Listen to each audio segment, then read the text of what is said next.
तो chapter number 12 consumer protection के अंदर हमारा एक टॉपिक है जो 1 साल के लिए डिलीट हुआ और उसके बाद री एड हुआ। ठीक है, तो आज वही टॉपिक हमें यहाँ पे डिस्कस करना है जिसका नाम है इम्पोर्टेंस ऑफ कंज्यूमर प्रोटेक्शन। हमने कंज्यूमर प्रोटेक्शन के अंदर बहुत सारी बातें पढ़ ली, बट हमारे लिए कंज्यूमर प्रोटेक्शन जरूरी क्यों है, उसकी क्या इंपॉर्टेंस है, अब तक वो नहीं पढ़ पाए हम। तो आज हम वही पढ़ेंगे कि इंपॉर्टेंस ऑफ कंज्यूमर प्रोटेक्शन क्या है। ठीक है, कंज्यूमर प्रोटेक्शन की जो इंपॉर्टेंस है वो दो लोगों के लिए है। एक तो खुद कंज्यूमर्स के लिए कि क्यों कंज्यूमर्स को प्रोटेक्शन की जरूरत है, और बिजनेसेस को क्यों कंज्यूमर्स को प्रोटेक्ट करना है वो भी जानना जरूरी है। तो हम इन दोनों के पॉइंट ऑफ व्यू से जानेंगे कि कंज्यूमर प्रोटेक्शन की इंपॉर्टेंस क्या है। तो सबसे पहले स्टार्ट करते हैं कंज्यूमर्स पॉइंट ऑफ व्यू से। तो कंज्यूमर पॉइंट ऑफ व्यू से हमारे सामने 3 पॉइंट्स हैं। पहला consumer ignorance, second unorganised consumer, third is wide spread consumer exploitation. तो स्टार्ट करते हैं पहले पॉइंट से, विच इज कंज्यूमर इग्नोरेंस। ऐसा माना जाता है कि हमारे बहुत सारे ऐसे कंज्यूमर्स हैं जो इग्नोरेंट है। किस चीज से इग्नोरेंट है? About their rights. उन्हें नहीं पता कि अगर उनके साथ किसी भी तरीके की अनफेयर ट्रेड प्रैक्टिसेस होती हैं तो किस तरीके से वो उस चीज के अगेंस्ट एक्शन ले सकते हैं। उनके पास ऐसे कौन से राइट्स हैं जिसका वो यूज कर सकते हैं अपने लिए। तो इसीलिए कंज्यूमर प्रोटेक्शन जरूरी है, क्योंकि हमारा जो कंज्यूमर है वो इग्नोरेंट है, उसे नहीं पता कि उसके पास क्या राइट्स, क्या रिलीफ, क्या रेमेडीज है। Second unorganised consumers. देखो कई बार क्या होता है ना कि किसी कंज्यूमर के साथ कोई धोखाधड़ी होती है तो एक सिंगल कंज्यूमर जो होता है वो थोड़ा सा हिचकता है कि यार केस फाइल करें या ना करें, कैसे करें, तो ये अकेला बंदा डरता है। तो हमारे कंज्यूमर्स को ऑर्गेनाइज्ड होने की जरूरत है। ये सब क्यों है? क्योंकि कंज्यूमर्स अनऑर्गेनाइज्ड है, बिखरे हुए हैं। अगर यही सब लोग साथ में आ जाएं, ये जो हम पढ़ते हैं यूनिटी इज स्ट्रेंथ, ये ऐसी थोड़ी ना बन गई है, इसके अंदर कहीं ना कोई बात है ना। यानी कि जब यूनिटी में आ जाते हैं, जब एक साथ मिलकर काम करते हैं तो हमें स्ट्रेंथ मिलती है। तो जरूरी है कि लोगों को ऑर्गेनाइज करने की, कंज्यूमर्स ऑर्गेनाइज होने चाहिए। तो इसी के लिए बहुत सारे कंज्यूमर ऑर्गेनाइजेशंस खोले गए हैं जो कंज्यूमर्स की मदद करते हैं कि कभी भी अगर उनके साथ कोई धोखाधड़ी होती है, किसी भी तरीके का अनफेयर ट्रेड प्रैक्टिसेस होते हैं तो उनकी हेल्प के लिए आगे आते हैं। बट अभी भी इन कंज्यूमर्स ऑर्गेनाइजेशंस को पावरफुल होने की जरूरत है। अभी भी ये कंज्यूमर ऑर्गेनाइजेशन बहुत ज्यादा स्ट्रांग नहीं है। तो जब तक ये स्ट्रांग नहीं हो जाते तब तक हमें एक एक्ट चाहिए था जो कंज्यूमर्स को प्रोटेक्ट करे। तो हमारे पास है कंज्यूमर प्रोटेक्शन एक्ट 2019। ठीक है, उसके बाद वाइड स्प्रेड कंज्यूमर एक्सप्लॉयटेशन। बहुत से तरीके के एक्सप्लॉयटेशन होते हैं कंज्यूमर्स के साथ, जैसे कि सबसे पहला तो अडल्ट्रेशन, मिलावट होती है चीजों के अंदर।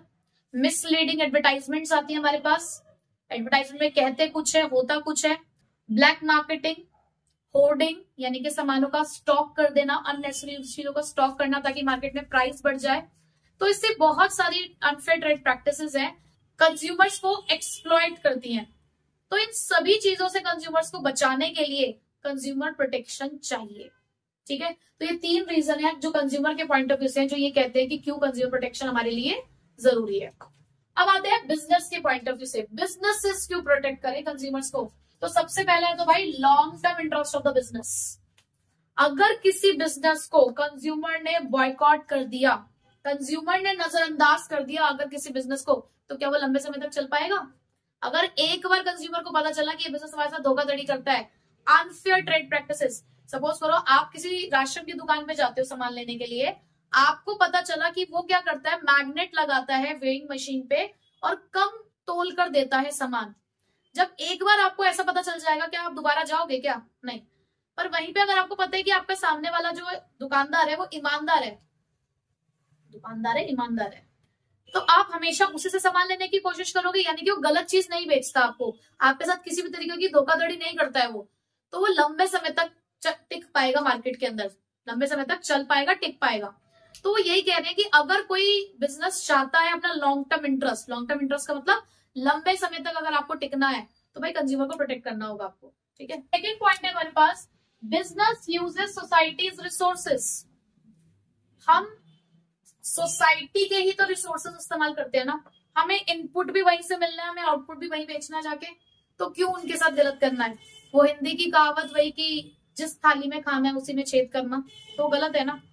आपको आपके फैक्टर्स ऑफ प्रोडक्शन वहीं से मिलते हैं जिससे आप अपना प्रोडक्शन करते हो, और लास्ट में जो आप आउटपुट प्रोड्यूस करोगे वो उन्हीं कंज्यूमर्स को करोगे ना, प्रोड्यूस करके जो बेचोगे वो उन्हीं कंज्यूमर्स को बेचोगे। तो क्योंकि सोसाइटी से ही आपको रिसोर्सेज मिल रहे हैं तो भाई उन कंज्यूमर्स को प्रोटेक्ट करना होगा, आपको नहीं करना आपको कोई भी गलत काम, ठीक है।